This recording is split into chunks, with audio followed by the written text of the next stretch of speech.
I want to take you back to the White House, where Leland Vittert has been reporting on a very raucous crowd. Leland, we want to make sure that you're okay there.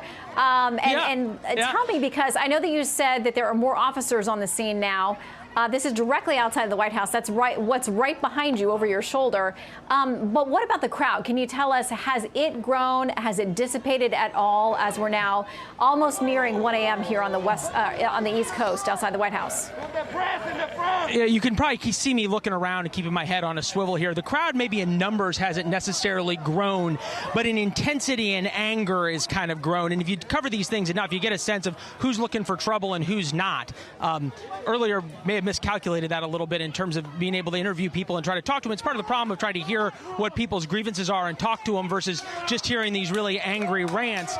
As we look there now, this is the standoff between the Secret Service and what's left of the people who have survived about 6 or 7 hours out here, the rain, and then some tear gas or pepper spray. The protesters have been throwing bricks, water bottles, whatever else at the Secret Service, and they've shown an awful lot of restraint. There's a chant going on with some rather salty language about what they feel about the President of the United States out here in front of the White House. And this whole line is bicycle barricades, and you can see the Secret Service running down. That is typically uniformed officers who are now wearing all their riot gear. And they've kind of spread out. The protesters have broken down part of this bicycle barricade. So there's part of it that the Secret Service has to stand shield to shield to shield.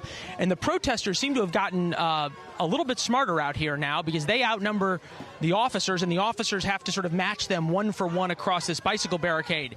So if the protesters spread all the way out here, and if the protesters go ahead and frame up on me, and if the protesters are able to fan all the way out here, they may be able to get over some of these bicycle barricades. There's no way they're getting into the White House. You've got about 15 or 20 feet, and then you've got the 15-foot high White House fence that has now been completed. So, Shannon, now it's up to the protesters, really. The Secret Service isn't going anywhere, and unlike anywhere else, this is a stand that they are going to make. They have drawn a line in the pavement here between the bricks of Lafayette Park and the pavement of Pennsylvania Avenue, and these protesters seem to be able to chant whatever they want, throw firecrackers at the Secret Service, but they're not going over this fence anytime tonight. Shannon?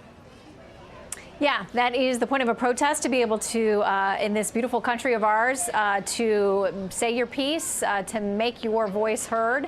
Only law enforcement there, the Secret Service guarding the White House, will have to make the call. Whether they even begin any arrests, which thus far they have been pretty restrained, and as far as we can tell, that hasn't happened.